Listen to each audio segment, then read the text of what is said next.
Welcome back to winMojo. My name is Phil. Today we're going to be talking about how can you view your security cameras on your PC all in one window. This has been kind of a new thing for me, and I was recently introduced to RTSP, which, let's define what that is first and foremost. It's real-time streaming protocol. It's a protocol that cameras can use, and several things can use to broadcast across your internal network so that you can pick those feeds up and use them for different things. Where it's become really strong, in my opinion, is for the different solutions they offer now for internal and external cameras for monitoring your property for security and making those things available to you in a very easy and affordable format. I've been very impressed with some of the technologies that have come out recently. I mean, obviously you've got your Ring doorbells, which I think a lot of people are familiar with, but there's a lot of other companies out there and cameras out there that can do some pretty amazing things just standalone. They're not necessarily, part of a doorbell system or something like that. Just regular old monitoring, stuff that you wouldn't have been able to do, even a few years ago. They have night vision, they have all these things, and they're pretty cost effective. And one of the ones that I have found that has been ridiculously cost effective is the Wyze Cams, and we'll show you that here. The Wyze Cam V2. It offers night vision. It's got full two-way audio. It's 1080 high def picture. And they're running for $20 a piece on Wyze's site. Now you do need an additional micro SD card for each one of these. 32 gig is recommended.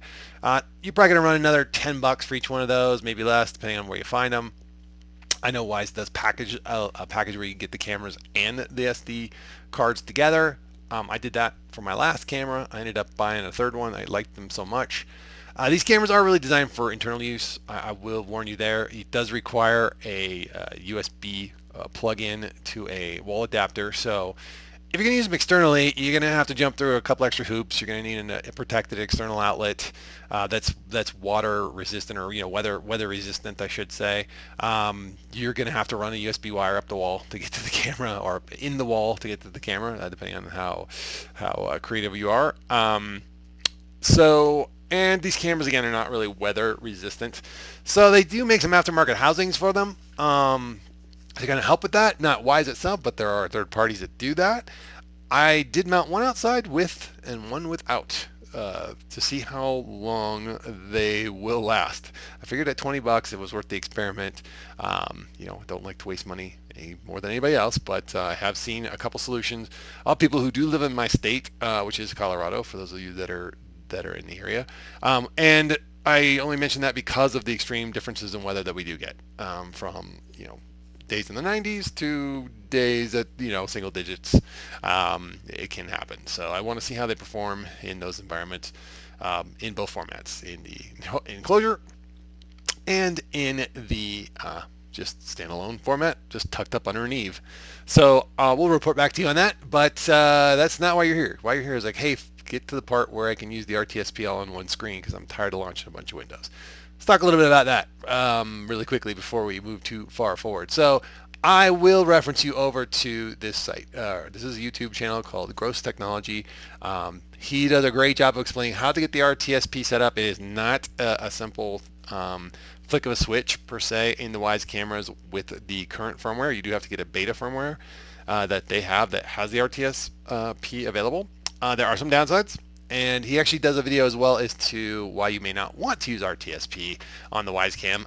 I like it for what I need. I definitely will take his input to heart as you decide that for yourself, but you're going to ultimately have to make the decision yourself. Once you, and he'll explain all of this in more detail, so really I don't want to get into the how to make it work. I just want to show you how to display it on your computer. So not to stand, we're just kind of standing on the shoulders of giants here. He's already done a lot of the heavy lifting. Once you've set the RTSP up on your Wyze Cam, and he'll show you how, it will say, when you click turn RTSP on, it'll ask you for a username and a password, which you'll type in, and then you'll hit generate URL, and you'll get something that looks like this. So you're going to need to copy this entire line. So you'll have your username, your password, and what IP was served to that camera at that point. We'll be coming back to this. Remember this, because we're going to talk about this again in a second as one of the challenges. Once you've got this, you can use a program like VLC, which is a media player, and you just go to Media, and then you go to Open Network Stream, and he'll, I believe, show you this as well in that video. I can't remember now. I've watched so many videos, but when you open Network Stream, you'll click this, and then you'll plug that URL into the line and hit OK, and you'll get something like this, which is my backyard camera, looking out over my little patio there. So if you only got one camera and you only need the one view, great. What if you have 3 of these? Do you want to really open up, so you open up 3 versions of this software, which you can do. I mean, you totally can do this, and then you got to size them, because every time you open it, it opens at the actual 1080. So you'll size it down, and then you'll open a second one, and you'll put that one here, and a third one, you'll put that here, and a fourth one, you'll put that here. Or if you have 10 of these, I mean, you know, you could be opening Windows all day and resizing them. There's tricks to resizing these on the fly. I mean, obviously I've got a little program here. I can just do that and it will resize the window. That's called a sizer. We could do a different tutorial on that, but I'd have to kind of still right click the size, right click the size. I wanted it all in one place where I can launch it one time and see all my cameras at once. And in comes the second piece of free software, which is OBS. OBS is a streaming software. You'll see a lot of gamers use it to stream their games online while they're recording their their camera feed. So they'll have different scenes set up to where, oh, they got the game on the big screen, then down here in the corner I've got my camera, and maybe over here I've got, I don't know, my chat window. You see all the people commenting on my video, etc., etc. That's how I've seen it used. And they just do that by they create a scene, and then they put the sources in. You just add sources. So if you add a source, you've got all kinds of things here. You could put audio video input, etc., etc., etc. We're most interested in setting up a media source. So if we click media source and we name it, let's say camera, and we click OK, and we uncheck this local file, you just paste that URL in that I showed you back here. You grab the whole thing, paste it in right here, and you click OK. Once you do that, it's going to create a scene, which I'm going to cancel because we don't want to do that right now because I've already done all this. It'll create a scene that's full. It's got the full size of this whole screen. It'll be big thing, but it'll be outlined. And we'll go back to my actual security cam one that I've already set up here. And you'll see my security cams pop in here.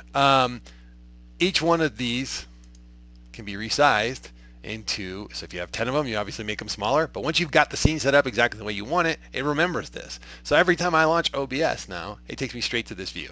So I've got all my cameras popped up. For the very astute of you, you'll see how there's a Ring one here, but Ring camera does not support RTSP, at least currently.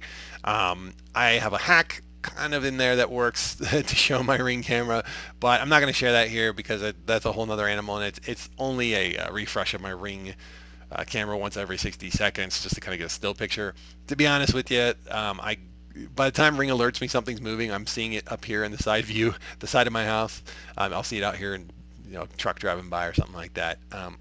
For my Ring, I really only want to know when somebody's pushed the doorbell and I've got a package on the porch or something like that. So pretty good. I am tempted to get another one of these Wyze Cams and put it in the front of the house just because the quality of the picture is so good. And just the performance is so good. Now, why did I mention the IP thing? Okay, well, here's why. Every time the camera has to be rebooted for any reason, so let's say that takes a new firmware update, it takes a new, I don't know, you power cycle for some reason, you drop power comes back in, whatever the case may be. Anytime it's got to restart, it's going to reach out, the camera's going to reach out to the Wi-Fi network that you defined when you set it up initially. Which these things are extremely easy to set up. They make it so easy using your phone. Once you've got that app on your phone and you've set the cameras up, you can go into the individual cameras on your phone and get the information about the camera to find out what the IP number is. Now, when they reboot, they may get a different IP from the router the next time. And the problem is then you got to go double click on this, so this garage will just go black. It won't work anymore. And then I got to go look it up on the app, say, oh, yep, it got a new IP. It's not 15 anymore, it's 21. And then I've got to go double click on this and change the IP. Basically when I double click on that, you'll see this. I have to go in here and change this to 21 because that's the new one, and then paste it in there, close on OBS, wait a couple minutes, and I restart it, and it works fine. They'll all come back. So that's been my only downside challenge to the RTSP myself. The other downside that I see is that Wyze does offer a service that will allow you to record any motion offsite, or it'll basically upload the recordings to their servers. so that if you did have a situation where somebody was on camera and they triggered the motion and you wanted it stored off site because, if they grab your camera and run away with it, you're probably not going to have anything to show the cops, unless you're recording right here in this software, which you can do. You start recording. You could be recording this view for 24 hours at a time if you want. Heck, you can record as long as you want, given how much disk space you have. So I would set up some kind of system that maybe flushed out things after so many days, but that is a whole nother animal, and now we're getting into more complex stuff. But this will at least give you the ability to view all your cameras if you're sitting downstairs or you're sitting upstairs in your home office. So many of us are working from home right now, and you just want to know what's going on outside, but you're down in the basement or you're upstairs in the back office or wherever, back of the house, and you want to know what's going on in the different zones. This is up all the time.